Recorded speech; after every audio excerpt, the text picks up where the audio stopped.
Ceci est un livre audio autogénéré par Google.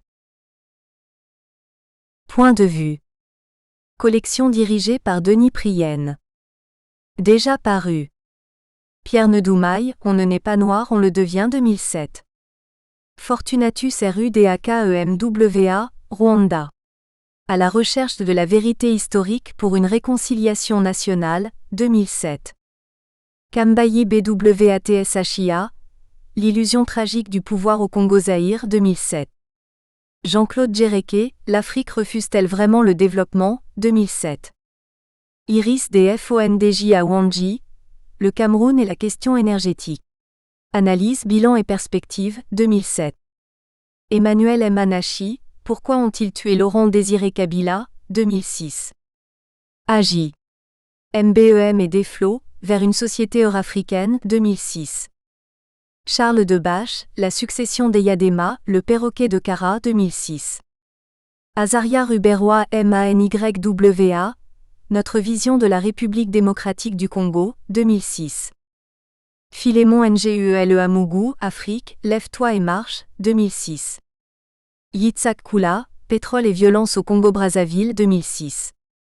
Jean-Louis Tshimbala, L'impératif d'une culture démocratique en République démocratique du Congo, 2006. Maligi Souma, Guinée, La démocratie sans le Peul, 2006. Fodjo Kadjo-Abo, Pour un véritable réflexe patriotique en Afrique, 2005. Anissé Maxime Djehoury, Marcoussi, Les raisons d'un échec. Recommandations pour une médiation, 2005. FODZ au Léon, L'exclusion sociale au Cameroun, 2004. JCDJEREKE, Fallait-il prendre les armes en Côte d'Ivoire, 2003. Stallone Jean-Luc, Construire une démocratie consensuelle au Rwanda, 2002.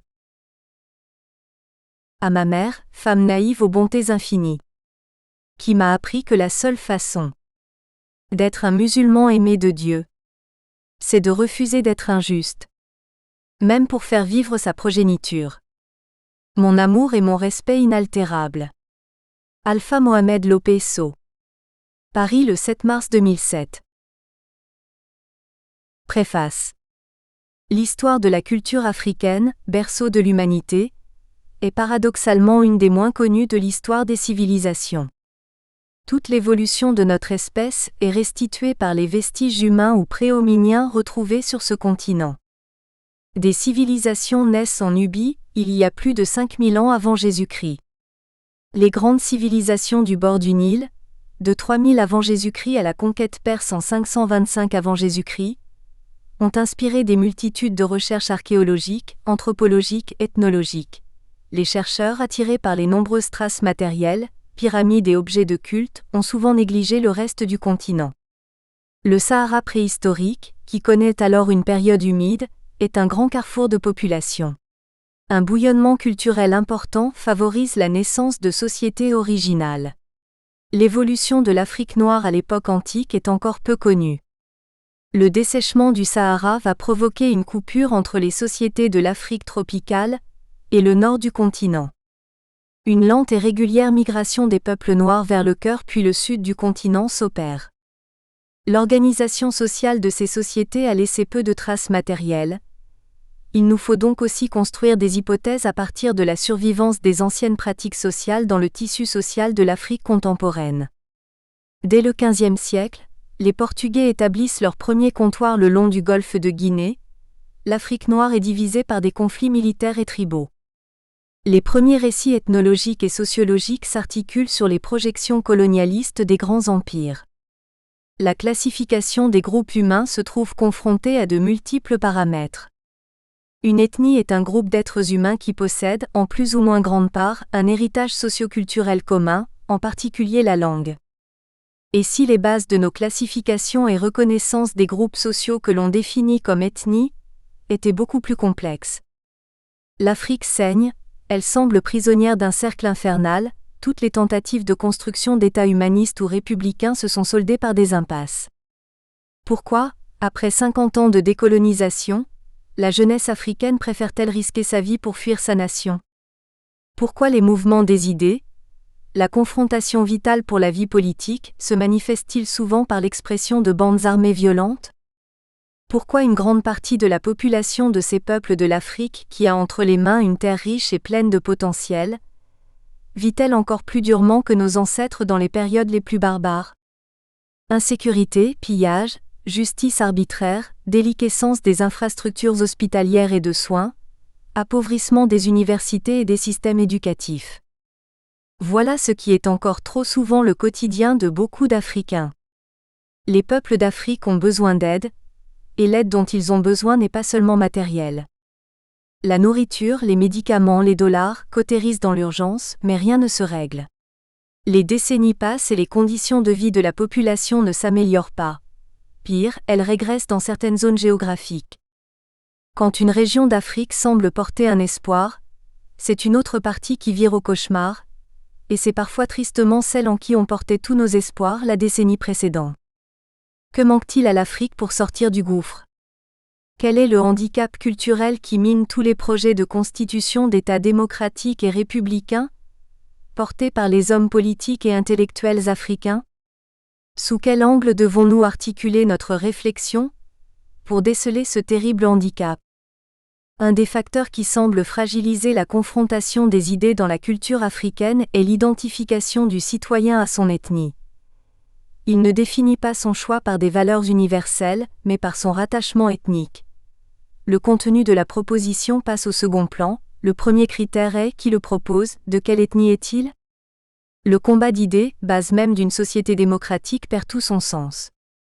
Le développement des valeurs républicaines et démocratiques pour un projet de société puise ses racines dans la détermination des humanistes du siècle des Lumières, à briser les carcans des pouvoirs culturels régionalistes et religieux. Depuis son origine, la philosophie s'interroge sur l'intersubjectivité et la fragilité de toute certitude. L'Afrique s'enlise dans des certitudes claniques. La science du XXIe siècle crée des machines capables de nous transporter sur la planète Mars, pendant qu'une grosse majorité des peuples africains raisonnent dans des problématiques de l'âge du bronze, razzia, pillage, obscurantisme. Sous la terreur, la raison se cantonne à l'immédiateté, l'identification et la solidarité ethnique semblent pour la population la solution la plus efficace pour la survie. Comment aider les nations africaines à entrer dans une pensée ouverte? À se projeter dans la planète comme Homo sapiens sapiens, non comme Malinké, Peul, Soussou, Kikuyu ou Tutsi? Comment dépasser le stéréotype de l'image du méchant blanc colonialiste, qui ne pourra jamais aider le peuple noir parce qu'il n'est pas noir? Comment sortir de la dualité blanc-noir, esclavagiste-esclave, colon-exploitant? L'arme la plus concrète est le savoir, la transmission des connaissances de notre siècle. Il faut inonder le continent africain d'informations sur la science, la philosophie, les nouvelles technologies et surtout sur l'histoire des civilisations qui l'ont construit. Donner à la jeunesse une matière culturelle pour se réinventer, se pencher sur ses racines et redécouvrir son histoire. C'est là que le travail remarquable de Alpha So révolutionne les apriorismes qui sclérosent la pensée africaine. Sa réflexion pose la question essentielle de la définition de l'ethnie, comment les ethnologues étayent leurs approches. Comment l'organisation du travail a joué un rôle bien plus conséquent dans l'organisation des sociétés africaines. Comment le polythéisme qui donnait une explication du monde aux premières micro-civilisations s'est vu profondément bouleversé par l'arrivée de l'islam. Dans ce début de troisième millénaire, l'Afrique a le pouvoir de construire un continent où il fera bon vivre, et ce sont tous les enfants d'Afrique qui en seront les maîtres d'œuvre, les petits agriculteurs, les artisans, les chefs d'entreprise, les instituteurs, les politiques et la diaspora du monde entier. Pour construire ce futur, ils auront tous besoin de repenser les racines des sociétés africaines. Le travail d'historien de cet ouvrage, Ethnie et société islamique en Afrique, un paradoxe, est une première lumière pour entreprendre ce chemin. Il ne s'agit pas ici de stigmatiser des coupables, de jeter l'opprobre sur d'éventuels responsables, mais au contraire de proposer à tous les Africains un autre regard sur leur histoire. De tisser une trame culturelle ouverte qui, à partir d'une région de Guinée, le Fouta Diallo, reflète l'ensemble des racines des tissus sociaux africains. Cette recherche plante les jalons pour transcender la dérive de l'Afrique et commencer à imaginer ce que pourraient être les États-Unis d'Afrique. Comment puiser dans ce carrefour des grandes cultures et religions le meilleur de l'essence africaine? C'est peut-être à partir de la connaissance de la découverte de nouvelles interprétations de leurs racines que toutes les nations africaines sauront prendre en main leur propre croissance économique, sociale et culturelle. Dr Romain Pomedio. Maître de conférence. Université Paris 8. Avertissement. L'effort que je fournis dans ce livre, c'est celui de chercher à la suite d'éminents professeurs et chercheurs africanistes pour lesquels cette question sensible présente un intérêt cardinal, à identifier les ressorts internes de la notion d'ethnie en Afrique et surtout voir si ceux-ci sont des éléments dynamiques ou inhibiteurs de tout projet de société dans cette partie du monde. Je me situe alors dans la lignée d'anthropologues, d'historiens, de sociologues, qui se sont très tôt aperçus de la place centrale de cette notion pour la compréhension de l'histoire, l'anthropologie et la sociologie africaine, et au-delà, la compréhension des politiques africaines d'aujourd'hui. Cette notion qui n'a plus le même fonctionnement ni la même identification selon que l'on cherche à l'appréhender dans la longue durée de l'histoire africaine, ou que l'on l'identifie dans l'histoire immédiate de l'Afrique. C'est ce que mes différentes recherches sur cette notion, doublées des colloques auxquels j'ai eu accès, dont je parlerai plus loin, et d'autres productions intellectuelles de grande valeur, m'ont permis de voir. En poussant plus loin la réflexion, au regard des tragédies socio-humaines insoutenables qui marquent l'histoire immédiate de l'Afrique, on pourrait se demander si le fait ethnique, utilisé sous nos yeux comme force motrice et justificatif politique de ces drames, n'a pas toujours constitué dans cette partie du monde un frein autrement plus puissant pour la mise en place d'un projet de société. Ce qui impliquerait, comme il siérait dans un tel contexte insolite, le refus systématique des Africains d'assumer toutes les contraintes communes, nécessaires et incontournables en vue d'élaborer un patrimoine commun. De fait, ils auraient délibérément refusé d'humaniser leur rapport.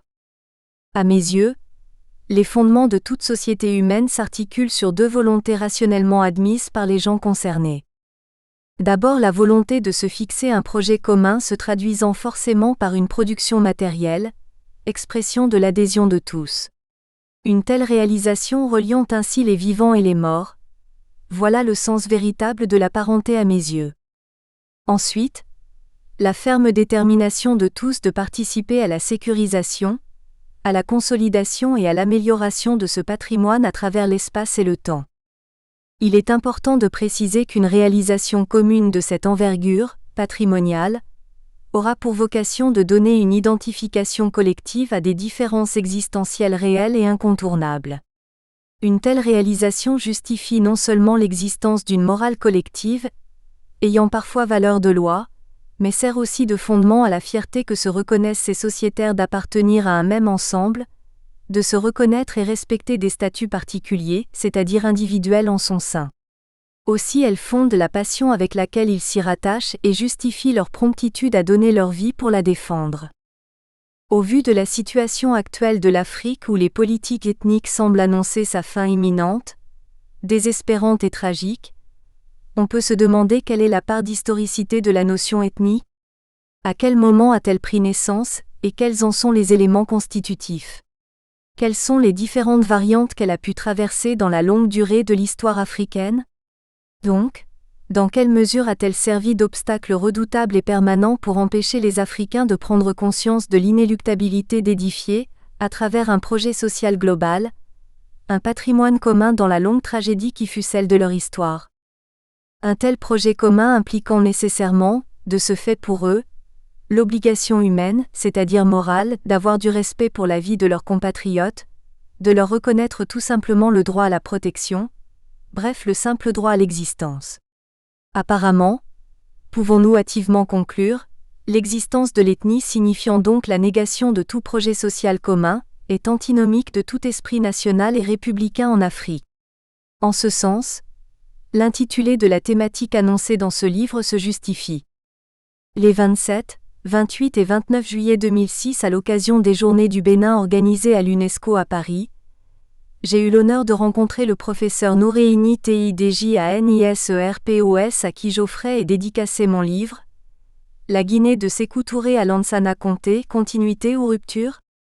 Il me rendit la politesse en m'offrant et en me dédicaçant son livre, Archéologie du savoir négro-africain, création esthétique et littérature.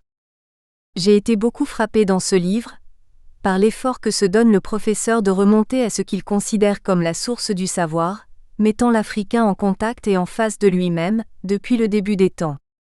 On serait tenté de croire qu'il cherche à retrouver l'Africain dans sa nudité originelle, immaculée, et à partir de là, voir comment celui-ci s'est construit une destinée par rapport à lui-même. Par nudité, j'entends l'Africain sans contact extérieur, n'ayant subi aucune transformation du fait d'une culture étrangère. Vu que dans des ouvrages collectifs, j'avais souvent travaillé sur les ethnies en Afrique, je me suis demandé à l'exemple du professeur Tidjani Serpos qui a travaillé sur littérature et philosophie, si la notion ethnique, catégorie sociologique constitutive de l'histoire des peuples africains, normalement dynamique par nature, pouvait également avoir un sens dans cette longue durée, difficile à dater. Dans ce cas, une telle étude révélerait à coup sûr une histoire d'une importance restée cachée. Elle peut être mise à jour par cette archéologie du savoir, en tant que méthodologie incontournable. Une telle approche ne pouvant que conduire à la source du savoir, donc au secret de la compréhension vraie. Que l'Africain comprenne aujourd'hui qui il est, comment s'est-il constitué lui-même socialement et intellectuellement à travers l'espace et le temps, peut lui permettre aussi d'identifier toutes les altérations dont il a été la victime. Ces altérations qui le conduisent, en ces temps féconds où l'humanité est en passe de rentrer dans sa phase post-progrès, post-développement, post-culturel, scientifique et moral, à se comporter encore comme un être profondément inconscient, tout à fait déconnecté de l'histoire et surtout de la réalité d'aujourd'hui. De fait, cet impressionnant décalage entre l'inconscience des attitudes politiques de l'Africain d'aujourd'hui, expression d'une mentalité franchement irresponsable, et les exigences induites par l'évolution actuelle de son environnement mondial, devrait pouvoir s'expliquer par son histoire particulière. Il est inconcevable que l'Afrique, au cours de toute son évolution, ne se soit pas préoccupée, en marge de ses réalisations culturelles aujourd'hui mondialement reconnues, de son développement matériel. Un tel choix induisant obligatoirement une sociabilité fondée sur le respect de l'autre, sur des solidarités réelles et intangibles. Et dans cette optique, le continent noir a alors forcément privilégié le mérite de l'individu. Dans ce cas, son histoire s'est forcément inscrite dans une dynamique de progrès. Son retard d'aujourd'hui ne se justifiant plus dans ce contexte. Or, tel que l'on peut l'identifier de nos jours, l'histoire africaine a depuis très longtemps été marquée par la prééminence de la naissance de l'individu sur son mérite. Ce décalage ou cette entorse, une anomalie majeure à mes yeux, constitue une part essentielle de son histoire. Voilà pourquoi, il m'a semblé important de remonter aussi loin que possible dans mon approche, pour déceler les organisations sociales les plus anciennes dans l'histoire de la région que j'ai choisie, afin de déterminer le moment de cette rupture funeste. Que peut être, ou que pouvait être l'ethnie, en tant que groupe sociologique en Afrique au moment où celle-ci était vierge de tout contact extérieur à elle-même? Comment l'ethnie pouvait-elle se constituer, et quel rôle dynamique pouvait-elle jouer? Si ces questions sont essentielles sur le plan gnoséologique, trouver les sources d'informations essentielles pour pouvoir apporter les réponses scientifiques, matérielles attendues, n'est pas une sinécure. Et en m'investissant dans cette direction, j'ai été en contact avec un savoir dense, profondément caché, dont le décodage demande de posséder des clés spécifiques. Ce savoir et la méthodologie que j'ai utilisée, voilà les outils que je voudrais à travers ce livre, partager avec les chercheurs universitaires ou amateurs, de même que les lecteurs passionnés. Je poursuis alors un double but. Révéler à l'Africain un pan important de son histoire qui a été à tort ou à raison occulté, mais aussi par ricochet, lui jeter à la face ses responsabilités qu'il n'assume pas toujours par rapport aux tragédies qui déchirent l'Afrique de nos jours. Ma méthode. Elle s'appuie avant tout sur une déontologie intellectuelle et scientifique. Celle-ci consiste à ne pas remplacer la partialité avec laquelle l'histoire africaine a été élaborée par l'extérieur, insuffisance que je dénonce dans ce livre, par une autre partialité, nationaliste cette fois, stupide à mes yeux. Une telle démarche et la critique qu'elle rend possible ne me paraissant pas être garante de l'objectivité et de la précision scientifique, celle-ci étant la religion terrestre que j'ai volontairement choisie. Une telle attitude, de mon point de vue, tendancieuse et irresponsable, rappelant l'image du serpent qui se mord la queue, n'apporte rien à la solution, encore moins à la compréhension des drames qui déchirent aujourd'hui notre continent. Ces drames constituent ma préoccupation majeure, d'Africains d'abord et d'historiens-chercheurs ensuite. En parlant d'extérieur, l'habitude a été prise de faire de l'histoire de l'Afrique une construction monstrueuse faite d'a priori négatifs, purement coloniale. La colonisation rendue responsable de tous les maux dont souffre le continent encore aujourd'hui. Cette démarche perd de vue, ou occulte délibérément le rôle combien destructeur et profond des communautarismes politiques qui ont été rationnellement mis en place, systématisés et cristallisés depuis le XVIe siècle, au nom du monothéisme islamique dans la région qui nous concerne. Ce rôle s'est prolongé au XIXe siècle avec le christianisme, rajoutant de nouveaux communautarismes politiques à d'autres, opposés sur la nature même de Dieu et dont les conflits continuels sont autrement plus corrosifs. Des communautarismes donnant une lecture politique des groupes sociaux longtemps installés sur place et politisant à outrance les nécessaires rapports sociaux entre eux, tous les rapports humains. La création et la systématisation de ces communautarismes ont été facilités par l'existence sur place de tous les facteurs favorables à la constitution séculaire de groupes sociaux différents. Ces facteurs favorables n'étant en réalité que la réponse première et centrale au problème incontournable de la mise en place nécessaire d'un projet collectif. Ce projet collectif implique une sincère collaboration des groupes d'une part et nécessite d'autre part leur identification, aucun groupe social ne pouvant vivre en autarcie. Une telle identification concerne celle des individus à l'intérieur des groupes et des groupes les uns par rapport aux autres. Il a suffi de leur conférer, à un moment donné de leur histoire, une lecture politique avec pour enjeu le pouvoir, le maître mot des monothéismes, pour que d'un tour de main, les conventions par lesquelles ces groupes avaient réussi à se construire un fonctionnement collectif dégénèrent en des affrontements plus ou moins terribles. Et le rôle actif des Africains dans cette démarche ne saurait être éludé.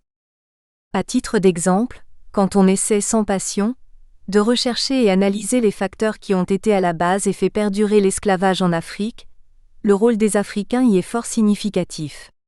Pour preuve, l'Afrique reste à ce jour le seul continent où cette pratique dégradante pour l'être humain serve encore de support à de marginaux systèmes politiques et économiques.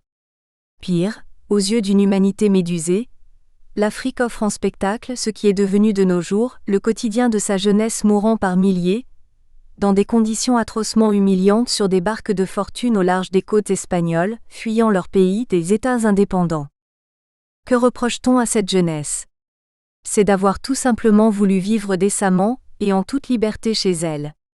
Une telle revendication étant incompatible avec les intérêts de dirigeants véreux, la plupart du temps imposteurs. Un tel traumatisme moral ne semblant émouvoir personne, les intellectuels africains étant plutôt préoccupés à faire reconnaître des génocides passés occultant le génocide que l'Africain continue de diriger aujourd'hui encore contre son propre frère. C'est à croire que l'homme noir a toujours été la négation de l'homme noir. Ce qui me paraît plus humiliant dans cette affaire, c'est que le jeune Africain d'aujourd'hui préfère désormais exposer tout ce qui lui reste comme bien terrestre, sa vie, à tous les dangers imaginables, pour aller chercher un minimum de reconnaissance, de respect et d'aisance matérielle chez le colon d'hier. Ces aspirations au regard de la réalité de l'immigration sont loin d'être acquises, mais la poursuite de cette utopie semble meilleure à l'espérance qu'offrent les régimes politiques en Afrique à leur jeunesse. À mes yeux, aussi paradoxal que cela puisse paraître, la colonisation française par rapport à toutes les paralysies séculaires et contemporaines politiquement institutionnalisées dans cette partie du monde, apparaît, à travers l'idée républicaine, sans entrer dans des polémiques politiciennes stériles sur ce qu'elle a fait ou n'a pas fait, comment elle l'a fait, le bilan de la colonisation ne m'apparaissant pas plus destructeur, plus négateur de l'Afrique et de sa culture séculaire que celui des monothéismes des apostrophes à bord et des indépendances ensuite, comme un réel progrès.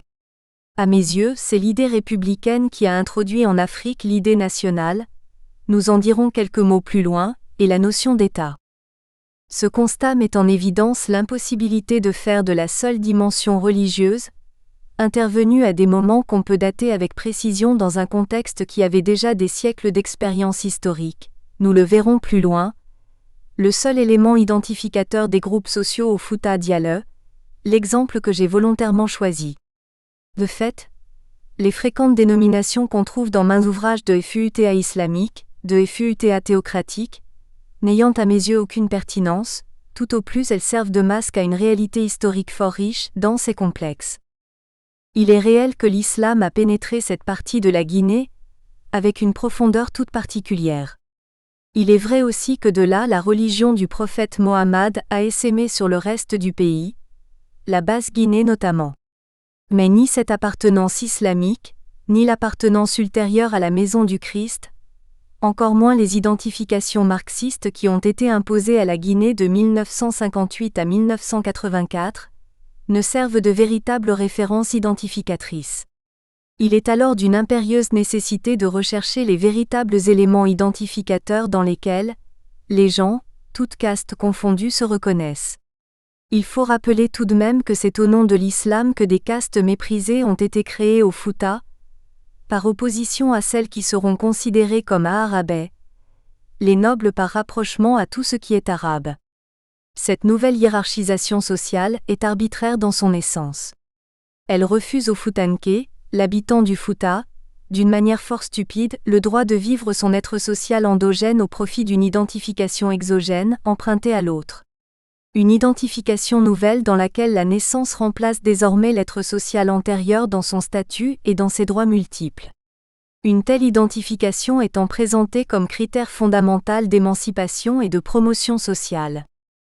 J'ai du mal à imaginer comment une telle identification sociale artificielle et empruntée, qui n'a rien à voir avec l'être historique des gens, peut-elle justifier la fierté individuelle et collective à laquelle les Foutanké s'attachent inconsciemment.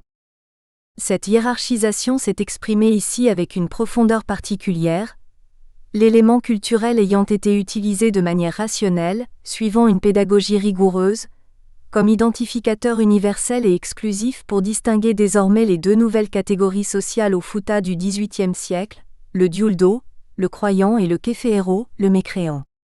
Les multitudes références identificatrices anté-islamiques des groupes sociaux du Fouta ont été désormais dégradées et occultées par une identification idéologico-religieuse globalisante. Forcément, en pareil cas, des systèmes de résistance naissent, l'islam étant une force exogène dans le Bilad al-Soudan, le pays des Noirs en arabe. Focaliser toute forme d'identification des Africains autour de la seule dimension culturelle amène à se poser la question élémentaire: que faisaient les Africains pour vivre avant toute rencontre étrangère? Comment étaient organisées les activités qui leur assuraient la survie?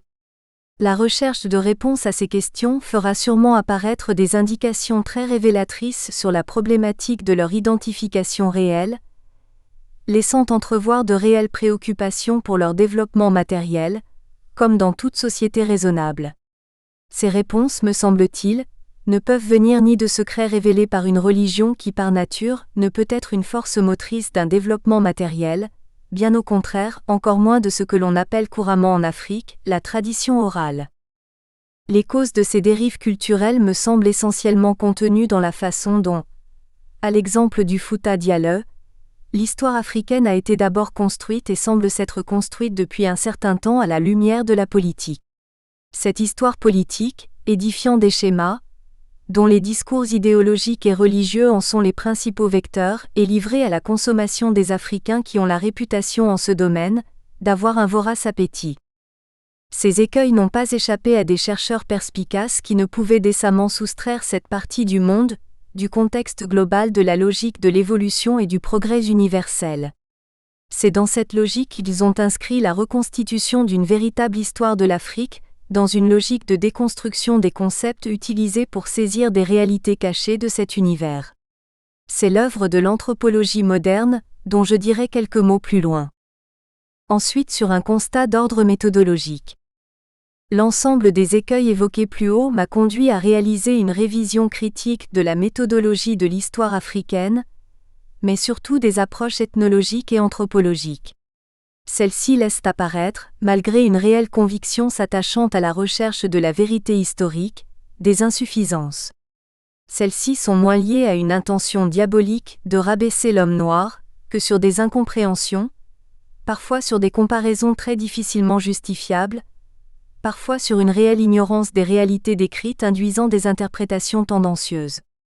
Car toute la littérature du XIXe siècle et de la première moitié du XXe siècle reste largement influencée par l'univers industriel de la promotion de celui-ci, et qui a produit des interprétations toutes tendancieuses même en Occident.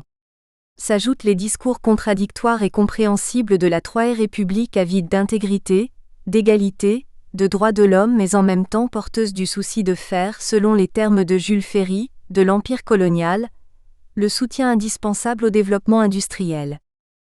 L'absence d'écriture, donc de documents archivés, de monuments historiques, constituant l'ossature centrale de la méthodologie de l'histoire en Occident, a conduit à cette vision décrédibilisée de l'histoire africaine. Ici, toute trace d'historicité, à défaut de ne se trouver qu'à travers des relations orales, reste largement influencée par l'imagination du chercheur, lui-même déterminé par l'influence de son milieu historique propre. Cela ne suggère pas l'inexistence de traces matérielles pour la reconstruction de l'histoire locale, mais simplement qu'elles n'ont pas été identifiées. Il naît là des malentendus d'interprétation du fait que jusqu'ici, les limites véritables de ces relations orales, leur consistance réelle de même que leurs origines, que j'imagine nombreuses, n'ont pas été définies avec précision. En somme, dans quelle mesure les relations orales peuvent-elles s'inscrire dans la longue durée de l'histoire africaine, en tant que réelle source d'informations historiques?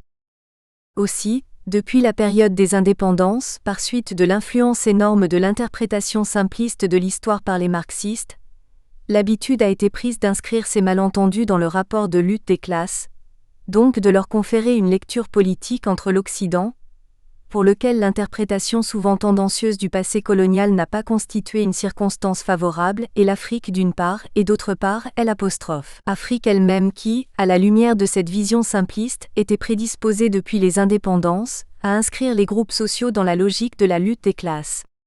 Le seul enjeu ainsi défini, c'est la prise du pouvoir politique et sa conservation par tous les moyens. L'astuce a été de construire un discours politique ténébreux, faux dans son fond, qui dénonçait le diviser pour régner, attribué aux colons, rendu responsable, justificatif tardif et trompeur, d'une fatale impossibilité de rassembler ce que le colon d'hier a émietté. Signes annonciateurs d'une nouvelle politique permettant de présenter les nouveaux profiteurs d'aujourd'hui comme des libérateurs. Ce processus est rendu d'autant facile que cette politique d'émiettement des Africains pour mieux les abattre est une pratique séculaire dans le continent. Non seulement le colon a pratiqué une véritable politique de remembrement, mais l'émiettement des groupes dans cette partie du monde est une véritable réalité sociologique de la colonisation et de lecture culturelle de l'espace, donc des limites géographiques. Quand un groupe devient très nombreux, il se scinde en deux et un autre va se fixer ailleurs, en maintenant avec le groupe d'origine des relations considérées jusque-là comme culturelles, transcendant les frontières géographiques. Or ces relations ne sont pas toujours culturelles. Ces émiettements, la véritable dynamique sociologique d'occupation de l'espace en Afrique, ont été transformés par les monothéismes en de véritables communautarismes politiques cristallisés, d'où leur permanence, mur devant lequel la pauvre colonisation s'est trouvée impuissante. 2. Mon état d'esprit. Ce choix délibéré de ne chercher que des réponses matérielles, les seules durables et presque volontairement indéformables, tant les limites de la tradition orale sont désormais établies, permet de me situer dans une perspective positive. Mon état d'esprit refuse volontairement d'occulter, sublimer ou de justifier les fautes graves du passé et du présent des Africains au nom d'un nationalisme utopique et trompeur, se ramenant à jeter l'opprobre sur le colonisateur. Le fait de se contenter de relever ces fautes, et de les claironner sans arrêt comme du fait colonial pour les donner enfin comme seule cause du retard de l'Afrique, n'apporte rien à notre histoire qui a des responsabilités indéniables par rapport à l'avenir de notre continent. Cette forme de prise de position intellectuelle m'apparaissant partiale. Si par le passé ces fautes sont aussi imputables à la politique de l'État colonial, cette anomalie majeure par bien des aspects reste minime à mes yeux, eu égard à ce qui nous reste à faire. Ce qui m'importe, c'est l'avenir qui ne peut se concevoir que dans un remembrement inexorablement tourné vers la mondialisation, obligeant l'Africain d'être un véritable acteur de son développement. Pour atteindre ce seuil libérateur, il faut qu'il se débarrasse de tous les schémas réducteurs et trompeurs, édifiés par un discours politicien lancinant et puissant, qui emprisonne son esprit. Seul l'esprit républicain peut être pour nous le précieux outil pour atteindre ce nirvana intellectuel que l'Africain mérite, comme toute autre créature de Dieu. Car la République s'accommode convenablement de l'ethnie, et la restitue dans son fonctionnement utile, originel. Notre responsabilité d'homme noir ne s'affirme plus par rapport à un passé vaincu donc perdu, mais par rapport à un avenir à construire. Voilà ce qui fonde mon choix intellectuel. Il faut que l'homme noir réalise quelque chose par et pour lui-même. Il ne peut y arriver que s'il se débarrasse de la mentalité actuelle qu'il continue à conserver, et qui ne lui définit son frère que sous l'angle de quelqu'un qu'il peut tromper ou avilir s'il veut vivre. Il convient de préciser que je n'ai pas du tout la prétention de renouveler le savoir sur l'histoire de la région, comme on serait tenté de le penser. J'indique tout simplement en tant que chercheur passionné sur un thème qui me passionne, les découvertes auxquelles je suis parvenu. Je mesure par ailleurs l'ambition de mon entreprise. Mais elle reflète une conviction profonde et sincère. C'est pourquoi je suis conscient de toutes les limites et imperfections qu'on pourrait rencontrer à la lecture de ces pages, et parfois même des insuffisances des réponses apportées à des questions essentielles. Que le lecteur averti le constate, et que ces insuffisances lui inspirent des réflexions et recherches plus approfondies sur ce sujet qui n'est particulier que de nom, est le but essentiel que je me suis fixé.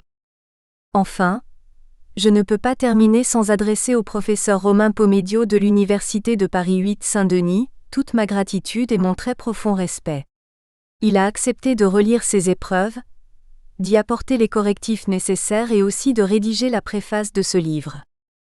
Toute ma reconnaissance au professeur Diaby Mohamed de l'Institut supérieur de technologie de Mamou, qui lors d'une visite amicale chez moi à Montmagny, m'a fait bénéficier de ses immenses connaissances en informatique. Il m'a aidé à mettre en place les 2 organigrammes essentiels à la saisie de ma démarche, pages 227 et 231.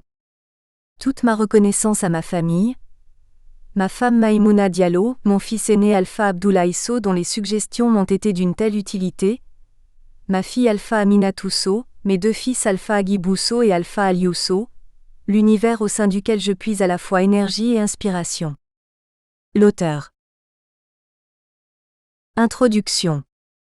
En 1984, sur l'invitation du professeur Jean-Louis Triot, sous la direction conjointe de qui nous préparions notre diplôme d'études approfondies, DEA, d'Histoire d'Afrique à Paris 7, nous fûmes autorisés à participer, naturellement en tant qu'auditeurs, au premier colloque international auquel j'assistais en France. Le thème du colloque portait, à travers une approche essentiellement anthropologique, sur l'identification de la notion d'ethnie en Afrique noire de même que sur les difficiles et complexes problèmes qu'elle suscite, notamment au niveau de la recherche scientifique. Que contient réellement cette notion très sensible, délibérément ou non, au centre de la quasi-totalité des politiques africaines contemporaines? Est-ce, comme on peut être tenté de le penser à juste raison, une création purement intellectualiste de l'anthropologie ou de l'ethnologie, science nouvelle du XIXe siècle ayant pour mission d'étudier les curiosités que représentent les peuples non engagés dans la civilisation industrielle, en premier lieu les peuples d'Afrique? Peut-elle être considérée comme un élément dynamique de la société en Afrique, dont elle a tendance à donner à la fois la configuration et l'identité? Dans ces conditions, est-elle un élément dont l'historicité est réelle et incontournable aussi loin que l'on remonte l'histoire africaine dans la longue durée? Ou alors l'ethnie n'est qu'une construction politique artificielle et caricaturale rendant commode une gestion politique des groupes sociaux dans cette partie du monde? De quelle pertinence une telle notion peut-elle être pour un chercheur scientifique? Quelle définition celui-ci peut-il en tirer? Ce colloque, dirigé par Jean-Loup Ancel et Elikiam Bokolo, tous 2 professeurs à l'École des hautes études en sciences sociales, a permis la publication d'un remarquable ouvrage, Au cœur de l'ethnie, aux éditions La Découverte en 1985. J'en dirai quelques mots plus loin. Il est utile de faire remarquer combien cette occasion exceptionnelle, j'en profite, pour exprimer ma profonde reconnaissance au professeur Jean-Louis Triot, a réveillé ou plutôt attiré mon attention sur une notion à laquelle je n'avais jamais prêté un intérêt particulier. Cependant, dans mon propre pays, la Guinée, j'avais vécu en 1976, la tragédie que le régime politique du PDG avait fait vivre à mon ethnie, les Peuls, au nom d'un racisme, a posteriori, un monstrueux montage politico-idéologique auquel la génération à laquelle j'appartiens avait été amenée à croire. En réalité, ce traitement répressif en direction des Peuls n'était qu'une facette, certes médiatisée, amplifiée et théâtralisée au plan national, occultant dans une large mesure la répression dont les autres groupes sociaux guinéens étaient quotidiennement victimes par le parti politique au pouvoir. Entre 1958 et 1984, le PDG, Parti démocratique de Guinée, de Ahmed Sékou Touré, à l'époque au pouvoir, n'a épargné aucun groupe social en Guinée, fût-il de la plus faible amplitude, le groupe Tanda, vivant au nord de la Guinée, en l'occurrence. Avant le racisme Peul, le parti en 1975 avait dénoncé le trafiquant malinké avec la terrible répression qui s'en est suivie d'eux. Cette politique cachait une guerre sans merci que le parti dirigeait inexorablement contre tous les intellectuels et les gens nantis du pays, identifiés comme les véritables adversaires politiques, quelle que soit leur origine sociale. En s'attaquant spécialement à ces catégories sociales de manière réelle et concrète, il justifiait théoriquement, aux yeux d'un peuple médusé et totalement balkanisé, soumis à une lancinante formation idéologique, la nature populaire de son régime. Jusqu'à l'heure où j'écris ces lignes, je ne suis pas sûr que les Guinéens aient réalisé le fond de cette terrible supercherie politique qui s'est tout de même traduite par des milliers de morts innocents, auxquels on peut ajouter plus de 2 millions de Guinéens ayant fui la répression. À côté de ces victimes, le parti a laissé un autre héritage dont les conséquences catastrophiques pour la stabilité et l'unité nationale des Guinéens sont les plus à craindre. Ce sont les haines profondes que les Guinéens, retranchés dans des groupes politiques ethniques, des fabrications politiques artificielles, éprouvent aujourd'hui les uns pour les autres. À observer de très près, on serait tenté à la lumière de ce triste exemple, de penser que l'ethnie n'est qu'une création politique artificielle dont la fonction est d'empêcher les gens de réaliser toute œuvre commune. L'un des facteurs du profond blocage de la société guinéenne actuelle tient aux conséquences sociologiques d'une telle politique de massacre de groupe, certains Guinéens s'identifiant aux bourreaux et les autres aux victimes, par le biais de ce qui est présenté de manière fort ambiguë comme une appartenance ethnique. Impossible dans ces conditions de promouvoir le dialogue social dans le pays, indispensable pour réaliser des œuvres communes. Alors qu'il est plus simple d'identifier le PDG à travers ce qu'il a été réellement dans la société guinéenne, un cheveu dans la soupe, de l'histoire de ce beau pays. En 1986, un second colloque, dans le prolongement de celui de 1984, organisé par Gérard Prunier et Jean-Pierre Chrétien, portant cette fois-ci sur la dimension historique de l'ethnicité, s'est ouvert au Centre de recherches africaines au 9, rue Malheur dans le 4e arrondissement de Paris, de l'Université de Paris 1 Panthéon-Sorbonne. Ce second colloque a permis la publication d'un second ouvrage intitulé « Les ethnies ont une histoire » aux éditions Cartala en 1989. Évidemment, le point de vue anthropologique est d'autant déterminant et a jusqu'ici servi de fil conducteur. Je suis d'autant ravi d'une telle démarche scientifique. Nous espérons que vous avez apprécié cet aperçu. Pour continuer à écouter ce livre audio sur Google Play Livres, utilisez le lien dans la description de la vidéo.